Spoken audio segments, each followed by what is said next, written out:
Hello, and welcome to the first interview in the new launch of the Innerverse of Business and Life podcast. In today's episode, I speak with Alyssa Nobriga, and we talk about a number of things that I think are going to be really relevant and valuable for you. We talk about what it means to go beyond the trance of our conditioned minds and how we might be unintentionally limiting what's possible for us, or where we could express ourselves more, where we might be able to stretch and experience new impact in our work and in our relationships.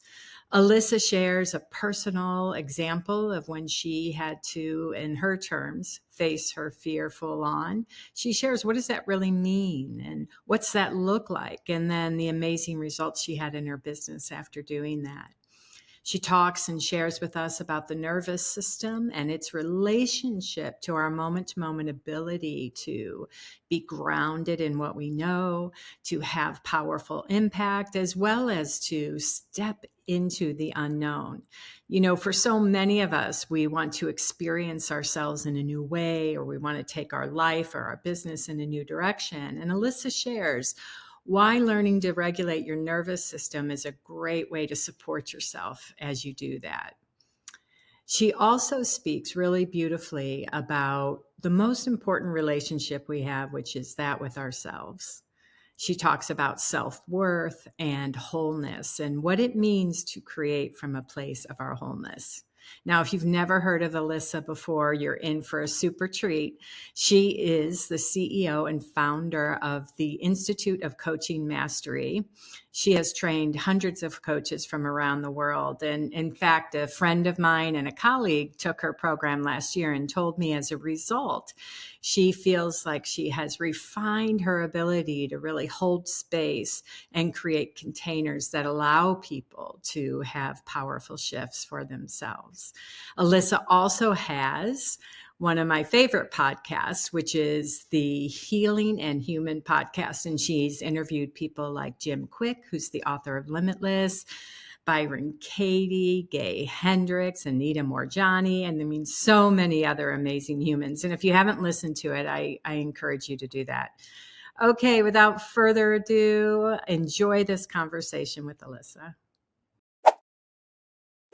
Alyssa, I am so glad you're here. It's really just so nice to be face to face with you. I look forward to when that's actually in person. But I've been reflecting since you said yes to being on the podcast, like trying to pinpoint the year. And I know that you participated in a mastermind with Rohini and I, but I just have to say and take a moment to say publicly that ever since then, 9, 10 years ago, whatever it's been, I just have been struck by your authenticity, your heart, your wisdom, your insight. And I've felt a kindred spirit because, as you know, this podcast is really about that intersection of the profound and the practical and our inner world and our expression. And I have to tell you, like, my own seeing of your work is amazing, but over those 9 to 10 years, I've also come across so many people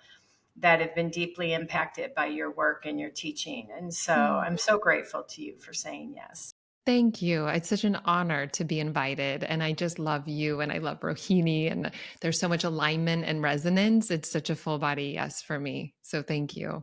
Yeah, thank you. And I want to just dive in. I'm curious. You know, I've been lucky enough to listen to your podcast and some of your story, but for everyone here, I'm curious that rich landscape, that inner landscape that's multidimensional that we all have, and that is shaping and informing how we show up in the world. I'm curious when you first saw that relationship for yourself.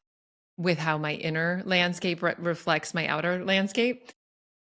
Yeah, I would say, I mean, it's interesting. I have a very unique story in the sense where I feel like I came into the world very clear. I think most people come into the world clear, but then there's a forgetting and something stayed awake. And I don't know if that was because I felt deeply seen by my grandfather and there was just a presence that was always there.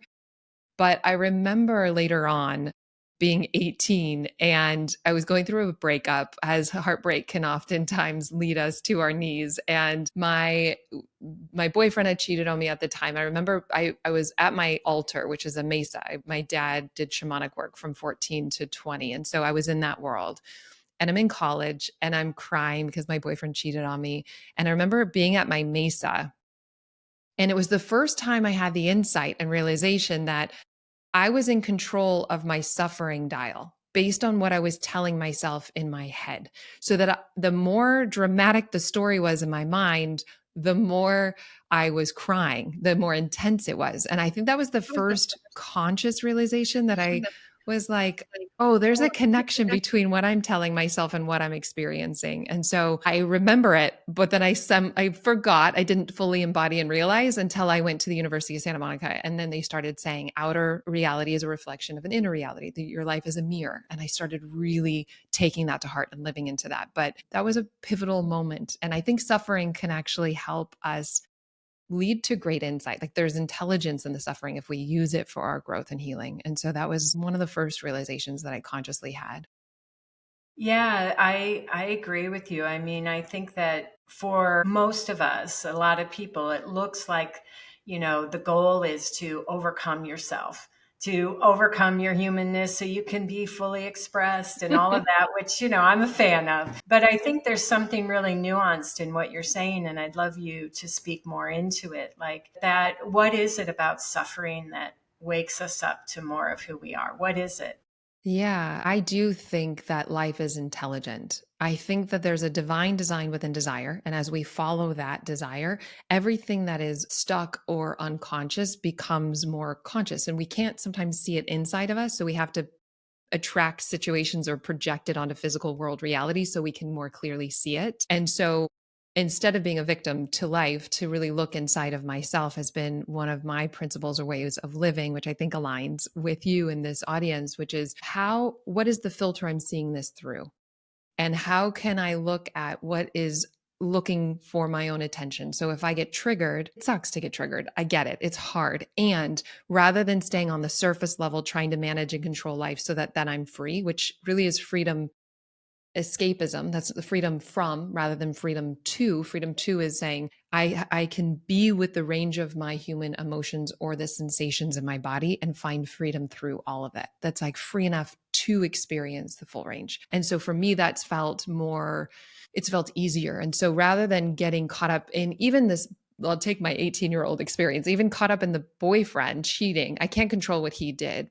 I can control my thoughts and my experience and how I hold it. I can learn the tools to integrate that energy in my nervous system. And as I find and allow my own human experience, I can find peace and I can still leave. So I could leave pissed off or at peace. The action's the same, but my inner experience is really the gift to me that I get to decipher how I want to move through the world. And so I tend to look at even triggers as teachers to say, what am I learning through this? What are they teaching me? And are they a reflection of a part of me that I haven't learned to accept? And I can accept it without being a doormat. I can still, again, take the action because I think sometimes people think acceptance is complacency, and it's not. It's just saying I'm no longer willing to argue with reality or resist what has already happened. Therefore, I have my power back, and then I can move forward in alignment in the direction of my dreams. And so I don't just know that, I live that deeply in my life. And I first really focused on love and relationship, and then I went towards business to do that. Still Yeah. combing through some of the business things, and I'm always happy to be vulnerable and share my edges with all of it. Yeah, I appreciate that. And I'm curious when you talk about the business piece, can you share a personal example of a trigger or an edge that then showed you something for your work? Holy, how long do you have? So what for me, I'm really good at creating experiences and programs that change people's lives, and I'm good at selling that. I feel very confident that's my wheelhouse. What I'm not good at is team management, hiring. I can't do it all. I have a team of 48 now, and is too much for one person, and I also don't want to be doing those things. So team has actually showed me a lot and have been an initiation for me because I grew from 3 to 33 in about 3 months. And so I didn't have systems and I also was an entrepreneur my whole life. I didn't actually work for anybody else. So I didn't have some of that corporate structure. I got, because of my background with having been a licensed somatic psychotherapist, I just orient psychologically and spiritually, like that is my wheelhouse. And so I got to see how my own patterns in my family system, me being the youngest and self appointing, trying to make sure everyone was okay, I started doing that with my team. So the same patterns were playing out. And that's what I love about this work is as we start to work with it inside of us directly at the pattern, then we no longer have to project it into team, into parenting, into work, finance, love, all the other things, because that filter has been cleared. And so I've gotten it a lot with team, but a specific story that I can share, I think highlights a few things that we can unpack. And so my company right now is I have a certification program where we train and certify coaches of different styles, different niches, different experience levels. And I put 20 years of my life's work into this program. I'm so proud of it. And I really put a lot of work into selling it, into sharing it in a way that felt integrous, that it was of service. Like every marketing, I wanted to serve people, whether they bought or not. So I put everything into it. And then I had been doing it at this point. This was 2 years ago. I'd been doing it at this point for about 2 years. And so I knew the metrics of where we were meant to be in a launch if we were on point with our numbers. And we got to the third day. That's supposed to be the biggest day. And we weren't there. We didn't hit the numbers. And I was deflated. And I could feel this part of me trying to strategize to hit the goal. And I love that part of me because it's strategic, it's resourceful, it's action oriented, it's really helpful. But my come from was avoidance. Mm. And something I teach in my certification program is called the paradox of transformation. And I knew that for me, I always say that life is the real coach because life presents us people and situations to support our healing and freedom and awakening. And so I was in school, like life was coaching me around going deeper into what I even teach to know it not on a deeper level than I had realized before. So I could feel that I was avoiding failure. And I didn't go into my strategy, which is my developed part, to be like, I got this, I can do it. And I let myself, it was really hard because I knew it and then I have avoidance. And so I just turn off the computer. It was a Friday anyway. I took the weekend off instead of trying to help fix the launch during the weekend. And I just went somatically into feeling this sensation, not the story, but the sensation of failure to really allow it fully. And I'm so grateful that I'm more committed to my freedom than I am to success because that pulls me through every time. And it was a death to my ego, but it was a win for my soul because I came into a deeper level of peace with failure that I would have never gotten. And if I hadn't have been committed to that. And so I came into a deep sense of peace, not just conceptually, not just head, heart, but really in the gut knowing. And I found like no matter what happened, I was okay. It didn't mean anything about me, that I could allow and open to this sensation of failure. And I met it with a deep sense of acceptance. And as I did that, that was over the weekend. I came back on Monday. I opened my computer and the sales started coming in. They had never came in on a Monday like that in terms of the way I've designed the funnel. And it ended up being the most successful launch that we had ever had up until that point, but only after I got the deeper gift and lesson. It doesn't always correlate that way, but I have to say the correlation is much higher. I feel like when I get the lesson and the gift that was offering me. So I felt like I have less identity caught in the success of my company. It's not personal to me as much because I have the capacity to feel failure. Ironically, opened me to more success. And that success was independent of how external success. I felt a deeper sense of okayness no matter what, which was the bigger win, which was the bigger gift. And so I just want to remind people that those triggers, those things that come up, I know it's hard. And yet, if you have the tools to go into it, and ironically, the very thing that we are avoiding opens us to the thing we really want. So if we want to feel success, we open to the experience of failure. If we want to feel worthy, we open to unworthiness. Or if we want to feel confident, we embrace insecurity. So it's like the last place the ego would look holds the key to what we deeply desire. And that was one practical way that showed up in my business that I still use, I still deepen in. And that freedom is better than any amount of external success we could have ever had.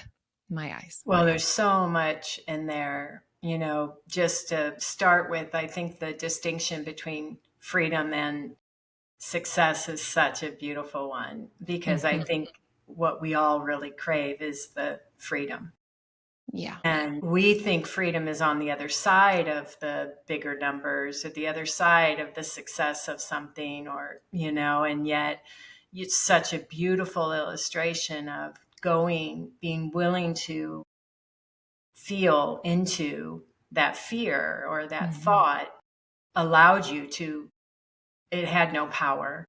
Yeah. It lost its weight. But I'm curious because you use the language of sensation versus storytelling. Is that, Yeah. did I Yeah. remember That's that right. right? Can you talk? I Sensation, love not that. story. I want to Hmm. hear more. I'm intrigued. Yeah. So neuroscientists have found that it takes 90 seconds to feel a sensation in the body before it moves through, or an emotion. So just to make sure that people were on the same page. So thoughts create feelings, and those feelings are sensations in the body. And part of my methodology is to first, awareness is key, and then accept, but accept on 5 levels. Somatically is the sensation level, mentally is the thought, emotionally is the feeling, behaviorally and unconsciously. So I'll speak to 3 because the thoughts, sensations, and feelings, you can't really separate them, but we can get more minute in terms of talking about them. If we are thinking about the feeling, we are subtly avoiding feeling it. And so sometimes it can be really, like, if you or you're holding space for a client, if somebody is a therapist, coach, or healer, they can get really it can convincing that they're feeling it by analyzing it, and really it's just staying stuck in the mind. So if you're feeling something longer than 90 seconds, it just tells you you're in the mind about it. And so feeling something on the sensational level helps you drop the story so that it can move through the nervous system, because the mind ends up getting in the way of that natural flow of energy moving through the body, because the ideal is to allow it, is to accept it rather than indulge, and not to avoid. And so when you can open to the thoughts, and or open to the feelings, open to the sensations, it has capacity to move through and integrate. And I would just invite people not to believe me, but test it, just to try it Yeah. out. Like, next time a feeling comes, surrender the mind and just feel the sensation of, what does that feel like in my body? And sometimes we have to ask ourselves more questions if we have an active mind. And again, that overactive mind oftentimes is a way to avoid feeling something. We can say, like, how big is it? Does it have a color? Is it a golf ball or softball? Is it dense or translucent? And what, really get more intimate with the direct experience, but let go of the image eventually. You can use the mind in the beginning, but let go of the image eventually, and then just breathe into, allow it, and see what happens. Yeah, I would say that, as I started to look more in the direction of what does it mean that we are this formless energy, what is this true nature, what is this innate nature, I realized, and I started to understand the mind more. I really saw how much I lived in my thinking. Like, that was a little bit of a surprise to me, and a little humbling, because I was like, I am on my mind, on top of that. It's an addiction in our society. Yeah, addiction to thoughts, addiction to identity. Yeah. Yeah, and trying to, like, there was a level, almost a way to describe it is I had one eye on how's it going? How am I doing? What should I be doing different? How to improve that? And all in the innocent desire to want to bring our best self to something, right? But that relationship that you're talking about, and the nuance of being able to feel inside of me when I'm thinking about it, when I'm in my mental realm about something versus just dropping in a more feelingful way. And I love the addition of, what if we didn't even name it? We just felt the sensation of it, because, often if feeling is energy moving through us or sensation moving through us, the only way we could interpret it is via memory. Like, it's not even right. We're just using a language via memory, That's right. So I love the idea of just, if you need the help, just to name the sensation, Yeah. you know. Yeah. And I find that if the mind is active, understanding that that's just a protection mechanism, because we didn't learn these things in school. And so when I was becoming a therapist, I'm like, why don't we teach this? That's part of why I started my podcast, because I was like, I want people, and I love you're doing this, I want people to have the tools to navigate their inner world, because it does make navigating the outer world easier. And if we judge something, we're stuck with it. if we identify with it, it's harder to get rid of and move on, transcend beyond it. And our nature is loving, is accepting already. Even if the mind can't accept it, there's something in your direct experience that already allows it. And so just noticing that helps open the aperture of acceptance for it to move through. Yeah. And I think that for those of us that are more pragmatic, or we're kind of like, what's the point? Mhm. Like I used to have that exploration sort of in the realm of feeling good, which was a nice to have. But I Mhm. had my business to create. You know what I mean? It's like feeling nice is nice, but I got things to do. So I'm Yeah. curious if you could just speak to, like, I now know, and know in every fiber of my being, that what's happening inside is the gateway to our heart's desires and expression and business, like your story Mhm. around the numbers and the sales coming in. But just would love to have you speak more into that. I know you work with entrepreneurs, you work with a lot of coaches. Yeah. Yeah. And it's if I am dysregulated in my nervous system, I am going to bring that to my team as the founder. It's going, or CEO for now, and then it will leak down. Or I'm going to be experiencing and filtering my present moment experience through a filter of the past and not seeing it with presence, which then creates more challenge or drama. And so the more present I am, the less programmed I am, the easier it is to make decisions, to have a clear mind, to enjoy the process of entrepreneurship. And so I'm with you that having these tools, not to fix us because there's nothing wrong with us, but to part the clouds so that we can experience our true nature more embodied in this moment, there's an intelligence that can come through that is beyond the mind.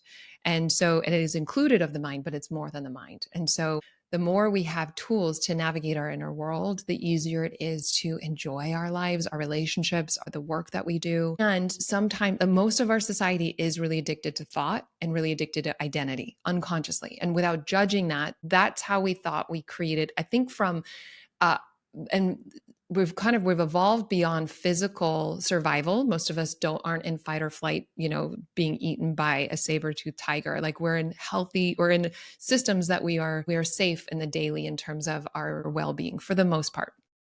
But I think that same survival mechanism went to psychological survival. So then it's egoic, trying to save who we think we are as a separate self. And that's innocent. And yet, so it's like, even if the mind gets loud, it's just a protection mechanism to try to make sure we're psychologically safe. And that which it within you sees that is already free of it. You don't need to do anything. So these tools are here to help part the clouds, to wake up out of the trance and the matrix and come more present where the peace is already here. The safety is already here. Safety is only found in the moment, not in the future.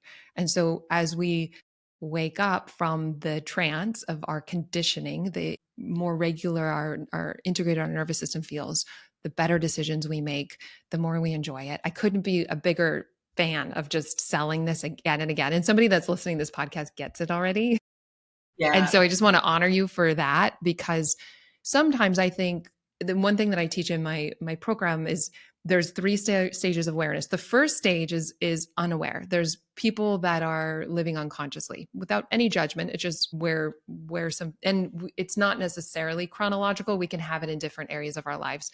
But the second stage is sometimes people start doing this personal development work, which is different. Psychological and spiritual, I think of as different, but they start doing the psychological work and they think, God, I have more problems than when I started. And ignorance is bliss. They think going back. But I just want to say, keep going, because there's a point then when who you are is separate than the patterns. You can see the patterns, there's more space. And that's when you start to, it's like a dam. You've pushed down and repressed all of the things from the past because you didn't have the tools. And as you have the tools, that dam starts drying out. And then you're reacting, or you're experiencing more of the present moment versus your past. I mean, to get more nuanced, we can't really experience the present moment, because the moment you think it's the moment, it's already passed. But without all that, it starts feeling more liberated. We have a lot more life force energy and freedom. Well, and I know that you talk about this around alignment, and that, part of what that looks like for me is my aligning with kind of that deeper nature of who I am, today's wisdom, insight versus what worked in the past, what's worked for someone else, or, being too ahead of myself, which I can have a tendency, my mind will be ahead of me. Right. And Mhm. so it's like, no, Mhm. no, come back to the here and now and align and really listen and let those inner nudges, that inner wisdom guide you. And I'm curious, like, what is intuition to you, or deeper wisdom? What's that look like for you? Yeah. So I think that we're all intuitive. And when we're more present, and I think people receive the intuitive nudges differently, right? You can feel it, you can see it, there's just different levels of intuition. And the one thing that I would just, before I even go into it, the one thing that helped me build confidence in my intuition was something called an intuition journal. And I kind of just made it up, but you start tracking every day some intuitive hit, and then if it looped and you found the result of it at the end of the day, you track, how did I receive that? Was it through a felt sense and a knowing? Was it a smell, a sight? You track how it came, what it was, and if it was confirmed yet or not.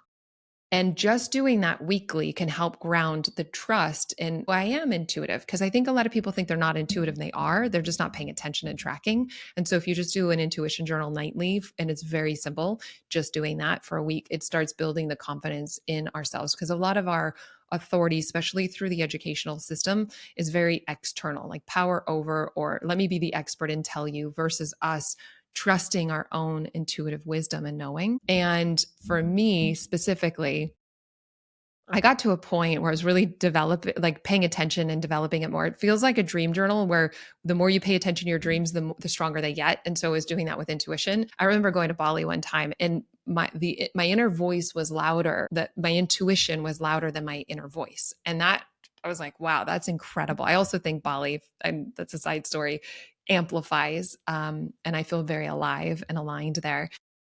But I will say that for me, my gut sense is what I trust most. Sometimes the ego tries to hijack my voice in my head, so I trust it less. And I don't mind if I have one way of knowing, as long as I'm tuned into that. But I do find doing psychological healing work helps take the static of fear off the line. And then also just the more present. And for me, spiritual practices that I love are questioning everything, really questioning my mind regularly. Feels like taking out the trash.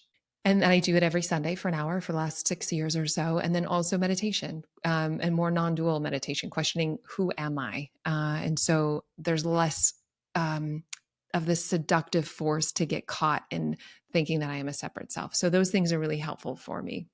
Yeah. And do you have an example that comes to mind when that gut intuition was, you listened and it changed the way you moved in your business, or the way direction you were headed?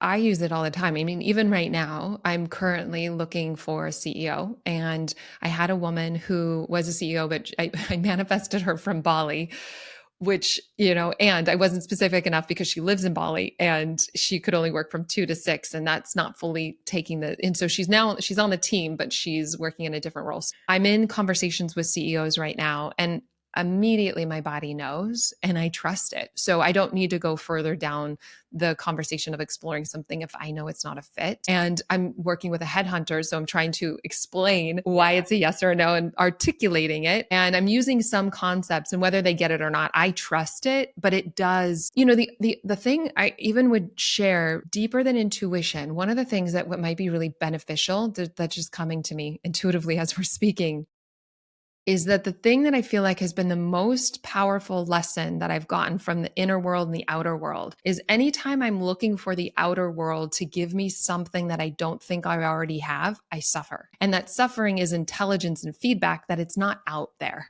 That whatever I think is out there is going to give me a feeling that I already have access to now. And so I really combed through that around love and relationship, but then I needed to comb through it with business because so like even with a CEO, I really kept thinking, because I wasn't good at hiring, training, culture, all of those things. I could figure it out. I know my capability, and I just didn't want to. And I kept thinking, oh, if I hire a CEO, then they'll like they'll save me, kind of like this like partner, like this like Prince Charming, like they'll come in and rescue me. And that perception has already broken. And the teaching, I feel like spiritually, has been anytime I outsource my okayness to something in the future or to somebody else, it's a trap. And that suffering is intelligent because it gives me feedback that that's not true and to reorient around it. And so, not being a victim to the goal, but to insource my own security and safety, which is found in the depth of my being with the presence of what I am. And as I embody that, then I can move forward. And that's some of what I teach my coaches, because that's been a big part of my life. And it shows up in business. Because if I think that client or the success is going to give me something, I'm going to create a lot of anxiety and I'm going to project that onto the next launch or to the next client. And so if I wake up out of that filter, I find the peace that is always here underneath the insecure thoughts or fear-based ideas or fear emotions. And I access this ground of well-being, this authentic confidence that doesn't come and go, that is always here, whether I'm awake to it or not. And that is the deepest nourishment, but it also is the foundation to success. And so intuition can help. And I think that's been the deeper gift in all of this so far for me. Yeah, again, so much in that. And I think that point around as soon as it looks like something outside of me is going to provide my well-being or okayness is such an invitation to say, where am I seeing lack within myself? And I think that, like, even around money, I know for me, I had a cousin pass away a couple of years ago, and I was her power of attorney and the executor on her will. Well, I was having to learn stuff about trust and taxes and all distributions and stuff that my brain in the past would just be like, whoo, not me.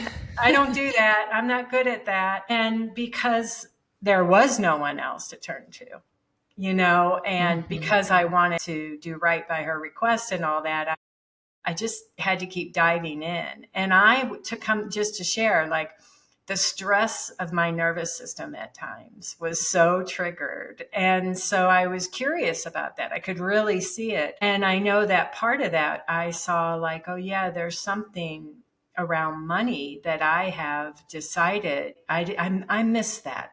I miss that when they were handing out something, right? But because of the work we do, I was sort of like, okay, that can't be true. And so, but it was like a multi-level of the nervous system of challenging the part of me that just wanted to say, not my area.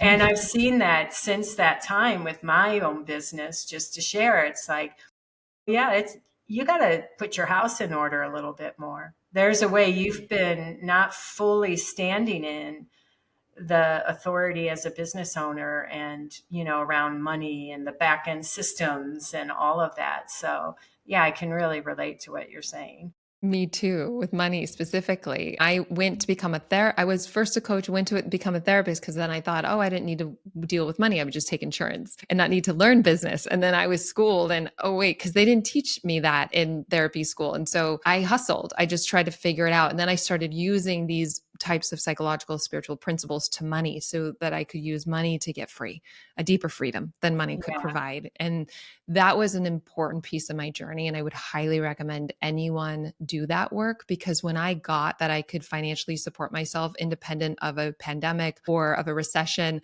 that I knew I could provide doing what I loved and serving people through it, that was priceless. That's a deeper level of okayness that I could tap into. And even if I didn't hit my bills or whatnot, I also found my okayness in those situations. And so I think money can be a beautiful spiritual path to get free. And I love that we take the work combing through all of the practical life to know the profound, that we, like you speak to in all of it. Cause I think a lot of my journey, I kind of started like Benjamin Button. I was more interested in awakening. I don't, we could talk about why that was, but I was more interested in awakening. And then I only started my business and really focusing on that in my late 20s. So maybe 28 after I graduated from becoming a therapist. That's when we started connecting. And then I started getting interested in business, but I knew myself as like, I knew this, like, there was a deep knowing in what I was, but there was a separation. So it was like me and everything else. I am awareness, separate from everything else. And I knew that wasn't true. That was only part of it. the pendulum sort of swung into fully diving into business to know that I am all of it. I wanted to sink my teeth into all of it. And money was part of it, growing a team, developing curriculum, all of it, just no, but not getting, there would be times though that pendulum would get stuck in the form and lose formless. Right. And, but even designing my certification program, I've never felt more spiritual energy than anything else that I've done in my life. I just felt so much, the wattage was so strong moving through my back into my hands and my computer.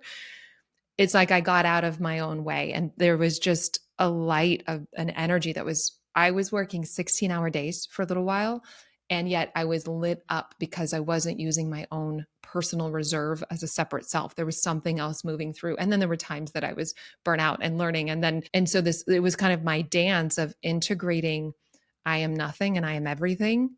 Yeah. And through business, really using that as a path through money. And so to me, that's the deeper gift in all this, to know the formless that moves through form. Yeah. And yeah, that's really what it's about. Well, in a way, we are the intersection of the form and formless, right? We're made up of the formless and we're in this form, and our work is just, I so relate to that. And I think for me, it was, the personal development, the make it happen, psychology background, but I really gave way too much emphasis to it's based on my personality, my grit, my drive. So realizing, like, wait a minute, we come to this life and this conversation and to our businesses with so much more going for us than we realize. But similar to what you shared earlier, I had to see where I had over identified with my thoughts about who I am and what I'm capable of, what I'm not capable of, to really see, like, oh wait, no, that's an illusion or a limitation of the mind. It's not a truth. Yeah.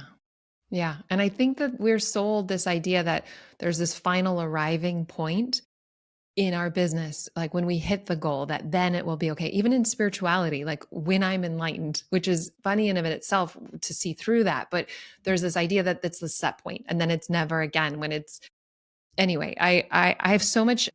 I don't know if you work any with the Enneagram, but I love that framework. As when I was a therapist, the Enneagram, for people who don't know, it's 9 different types of personalities, and it's not who you are, but it's your personality. So there's your unconditioned self, the truth of your being, and then there's your personality, which shines through. So these are, to me, 9 strategies and ways to find safety in the world through success or helping others or trying to be perfect.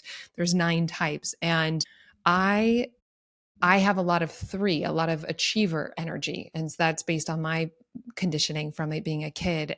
And like any type of spiritual teaching that was more energy of will and focus, like of Vipassana meditation, did not resonate with my body because I already had enough of that in my life. It might be more helpful for a 9 type, more of a peacemaker.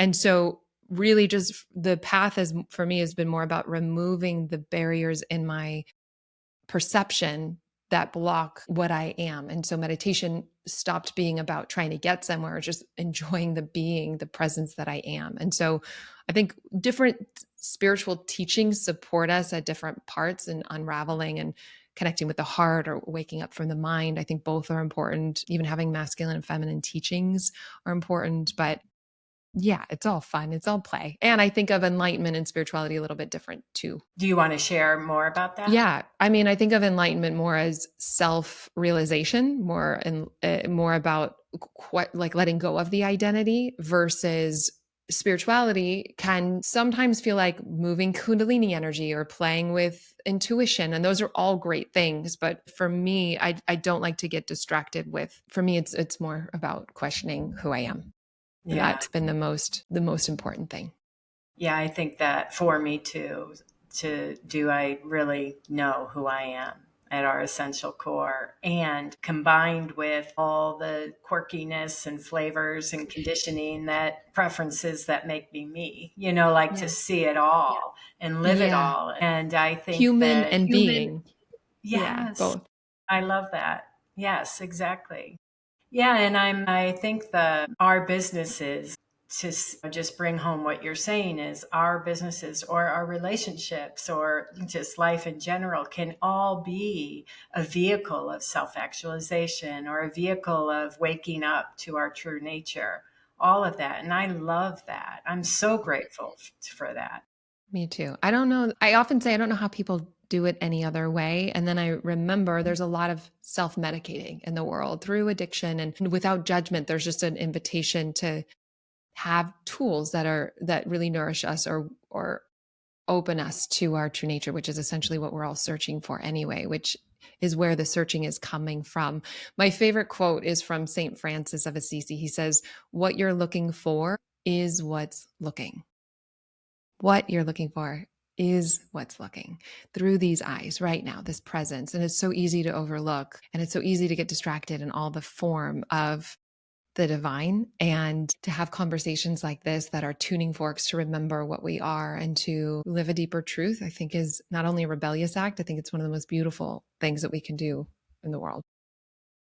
Think it's so beautiful. And I just have a couple other questions I'd love to Yeah. ask. And knowing that, both of us in our work, part of what we do is mentor and train other coaches or solopreneurs, right? Because they're both, to your earlier point, you're not just a therapist. If you work for yourself, you're also a business owner, I was right? like, I'm an entrepreneur. Oh, okay. Yeah. I'm curious, like, are there any common themes that you think might be helpful to share Yeah. to the listeners? Yeah. Yeah. There's inner and outer. At the core of it, I think that the core psychological wound is that I'm not good enough. And that can show up in two ways. One is that I'm too much, and the other is that I'm not enough. It's still the same core wound. And for me, that was my story for a really long time. And especially as we try something new, there's insecurity that comes up, but not to identify with that feeling. It's just a feeling, it's not a fact. And I was trying to hustle my way to success so I didn't feel that. And, there's motivation in that. I think a lot of people are successful because of that. And yet that it burns us. It's not the way of real fulfillment and ease. And then it's like the hungry ghost, it doesn't ever stop. And so it was only for me when I actually stopped to feel the sense of unworthiness that I actually felt my wholeness, because a part of me didn't feel worthy. And if I was ignoring that, of course I wouldn't feel whole. So in welcoming insecurity, I felt confident, I felt whole, and welcoming it unworthiness, I felt whole. So the presence of what you are is what liberates your psychology, the truth of your being. It's essence embracing ego. That's been the foundation of, I think everything's coming up to be met with love. Everything's coming up to be met with presence. And you are all of it. These are disenfranchised parts of yourself. It's not the truth of you. It's not the whole of you. It's a part of you. And yet, as it's met with presence, that's the alchemy. That's what integrates in my experience. So the inner work can show up. For me, it was unworthiness, I think is very common, but it can show up and that's more core. It can show up as self-doubt. It can show up as people pleasing, perfectionism, procrastination. These are like a little bit, at the top, it would be, I don't have enough time and money as an excuse. Go a little deeper. There's some fear of failure underneath that. And then I'll be abandoned or I'll be unworthy. So find what that core theme is so you don't get seduced unconsciously into identifying. I find that to be really helpful. And know that as you start something new or as you up your prices, start a new program, start a new career, that's typically when it comes up. And that's not bad news, but that's the part of you that's looking to be met. That's when you do the work so that it does integrate into a deeper knowing in your being. So that's more of the inner. Whereas the outer for entrepreneurs, one of the biggest things that holds them back is spreading themselves too thin. It's like trying to do too many things at once. And so having the structure, the focus and follow through is really helpful. I find a lot of entrepreneurs are sevens in the Enneagram, the enthusiasts, and they want to do all these beautiful things. And I say, write all of them in a book and honor them, know that you will get to them, but focus on one new goal every 3 months so that you have that focus. It's like a plane's going to take some time with the momentum to get off the ground. Once it gets off, then you can have systems or a team to support it. And then you can focus on your next creative baby, for example. But you do, because we have these big beautiful dreams and it's like, I want to do this, I want to do that, and that's great. And yet the focus so that you don't dilute your potential and that you can see real results just for the first 3 months, unless you already get traction sooner, I think is helpful. I mean, there's others, but I think those are good things to be mindful of as a conscious entrepreneur. Yeah, those are really helpful and I think relatable to so many people. And it reminds me that a mutual friend of ours, Julie, told me that she heard you say, and I'm going to do my best to get it right, and that it touched her so deeply. But if you want to change someone's life, change it at the level of their self worth. That's right. And yeah, and I'm assuming this is what you're saying, that, how we think about ourself is our relationship to ourself is our self-worth. That's right. That's right. It's the core, it's the foundation. Identity is the foundation. So if you don't feel worthy, and if you were to engage in a coaching relationship and your coach is helping you make traction but you don't feel worthy of it, you're going to sabotage it. And that's innocent, because there's this comfort zone is also a safety zone. So upper limits and lower limits. You create experiences based on where your self-worth is. You date at the level of your self-worth. You make amount of money based on your level of self-worth. And so, but that's an idea of who you are.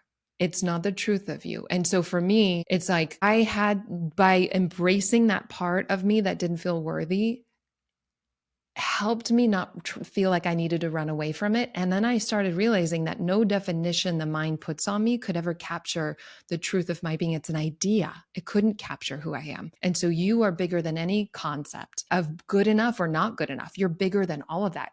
You're priceless. You can't be defined by a thought. And so waking up to that, not just in the mind, in the heart and in the gut, to really live that as a deep integrated way of living, frees up everything. It makes it so much easier, because if your business is doing well, it doesn't mean that you're better. You couldn't be more or less of who and what you already are.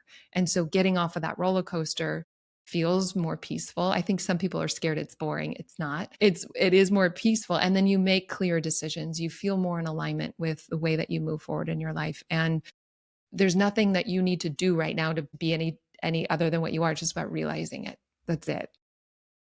Well, and I think that piece right there is like such a poignant point, because in the old realm of my training around psychology and the personal development, it looked like I had to go after that self-worth issue, and I needed to figure out the original source, and I had to heal, I had to do all this stuff that, and then pretty soon I was walking around with, well, I have a low self-worth issue, right? But I think what you're saying right now, and please, build on what I'm saying or push back if you feel differently, is when you see it as thought, when you see it as something that we just took on at some point in our life, a decision we made, a thought we over-identified with about ourselves, when we truly see it, and then, as you said, we have a realization that all of a sudden our relationship to that thought is very different.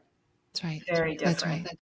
Yeah, because the thought can still be there, but the relationship with it, it's like if you shift your relationship with a block, and that block may be unworthiness, then the unworthiness shifts. So it's not about getting rid of it. That's ego wanting to get rid of something. It's about embracing it, seeing it with presence, allowing it. And as it's fully allowed, it integrates. And so the fact that you see it means that you're already prior to it. It is a thought. And so this might be planting seeds for people. For me, I needed to go into it to feel it fully and to feel the thing I was avoiding, which was unworthiness. I felt not good enough. I felt paralyzed with shame. I was hiding. I mean, I remember I was a therapist at the time. This was probably around the time that we connected, and I had a lot of shame, and I felt paralyzed in this cloak of unworthiness. And I remember I knew I was doing really magical work behind the scenes with my clients one-to-one, but I wasn't looking for attention. And I gave a session to somebody that worked for Deepak Chopra, and they were really impressed with the work and wanted to share it. And I was so scared to be filmed doing 2 coaching sessions, because my self-esteem was not there. I really felt like if I performed well, that meant good about me as a human. And that's very risky. And because I'm growth oriented and because I love this woman and I hoped it went well, I said yes to it. And it brought up all my fears and insecurities. And this is actually the moment that I transformed it. That's why I love coaching, because as you say yes to the thing you want, you can't hide. For me, also public speaking, it scared me. I was terrified. Even if it was like 30 people, I would shake, And so I like doing the thing so it brings up the feeling, this experience. It feels Yeah. like a real healing is a change of behavior. It's grounded. So I did this. They were setting up for this Deep October. There were supposed to be two people that I did never met, and I was supposed to coach them. They're at my house setting up downstairs. I'm upstairs in my daughter's room with her like pink carpet, like really trying to coach myself into presence because I was feeling all my things. And it was the first time I didn't have a lot of time to do any more work. Because it was the first time I was like, I'm not going to run from this. So I'm laying on the floor, the pink carpet, and I just let myself feel as as essence, as presence, feel the full unworthiness that I was moving away from as a sensation, not a story. Really let myself feel that. And it only took 90 seconds. And I felt liberated because I was no longer trying to push it away, that I let it be a part of my experience, that I wasn't identified with it. And it has never been the degree of seduction and identification since that moment. But I had to do something courageous to then feel it fully without getting caught, not indulging it, not avoiding it, but just allow it for 90 seconds as that sensation. And then it started integrating. And then, I do find it helpful to question the beliefs afterwards because the beliefs create the feeling and the sensation. So embrace the feeling, allow the sensation, and then question the beliefs helps integrate it in a deeper way. And then it has less of that seductive force. That's part of my methodology. That's part of what I found helpful. If people want to try that on, I would recommend. I think it's amazing. And I think that, that idea that we don't have to be afraid of that feeling and to just drop in. And to your point that, the mind wants to hurry where you started us, the mind wants to hurry and get into the analyzing it, which is not the same as what you just so beautifully shared. The cool thing with somatic work is you don't need to know the story. I think so. It's great to be self-aware, but I think sometimes we get stuck there. If being aware, it would actually transformed, therapists wouldn't have any issues. So, like, there's a point where you do have to have the courage to drop into it fully, and you don't need to know the story. It's sometimes helpful just so that you don't get seduced back, but it's not a requirement. That's great. Well, I have no doubt because I can feel my mind wanting to ask about 30 more questions and go into place. But I have absolutely loved this conversation. And I do want to give you an opportunity. Is there anything that we haven't touched on? I'm going to ask you to share about your work in a minute, Yeah. but just anything that's alive or present for you in this conversation that you'd like to share. Yeah, what's coming forward is just to remember that there's something in you that already knows all of this, that none of this is new, that you have an embodied knowing of this, especially if you're listening to this podcast. Follow and trust that impulse. It will guide you. And you are that liberating presence that all of these parts get to find refuge in. And as you identify in the deeper dimension of your being, that is the perspective that changes everything. So rather than ego on ego, embodying the essence, your true nature, welcoming the energy, welcoming the thoughts, welcoming the sensations. It doesn't have to be hard. It doesn't have to take a long time, but it does. I find it helpful to have a practice to keep that aperture open, to not go to sleep, to be a part of communities like this, or to listen to podcasts to keep that alive and awake within you. But it is, regardless if you do anything different, it already is what you are. Beautiful. Yeah. And I think there's such a appetite now, maybe more than ever, for that integration of all of who we are and our true nature and across all of life. We don't just want to save it for, certain moments in our day or certain times or certain trips. It's like Mm-hmm. the full, I think you're just such a beautiful example of that, Alyssa, in your work and the way you live, the way you teach and share. So thank you for being here today. Yeah, what a gift. I mean, this is the deeper thing that it's not popular. I don't know why it's starting to get more popular, but this is the gift that people are hungry for, which is themselves, which is the exciting thing. And no one can take that away from you. It is who and what you are, and that's your power. And it's available in every moment. So that's the good news. So please share about what you're up to, what you have coming up. I'd love to hear more, and I know people listening would as well. Yeah, thank you. Yeah, I run an ICF accredited coach certification program where we really train coaches, therapists, healers to do the three things that I found that was really what you need to succeed in this profession. Having done multiple master's degrees and things and not learning business from a spiritual or psychological point of view, I put it together. So essentially we support you in deepening your own work, which doesn't end, which is fun, always being, always becoming. And so deepening your own embodiment of what you are and utilizing the tools in your own life. And then the second thing is really masterfully learning how to facilitate having an integrative framework, somatic work, unconscious reprogramming, mindset, emotional mastery, all of the things, so that strategic, so that you really embody it and you're trauma informed, which is really important when you're doing somatic work. And then the third thing is to start and scale a business. So whether you're seasoned, you're experienced, or you're brand new, we hold your hand so that you use business and money to heal and actually share your gifts in the world. And so we launch this once a year. It starts in the beginning of February and this year, and we have an online launch. I'm very active on Instagram, on social media, and so you can either go to alyssanobriga.com/apply now to learn more, alyssanobriga.com/apply now to learn more and apply. And I'll also be doing a boot camp. It's a 5-day boot camp. It's absolutely free. It's an hour a day.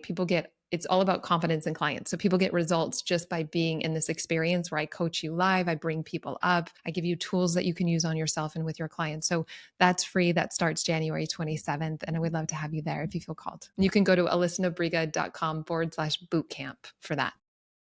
And we'll put all of that in the show notes. And I just have to say, unsolicited on your part, but I know one person in particular that's coming to mind that participated in your year-long program, and listening to them be able to speak into the confidence and the knowing that the work they do transforms lives it was so beautiful. And then the fact that you also help people navigate, well, now how does this help you do the business, right? Like, we want to help people, but, being able to fund our lives is an important part of that ingredient.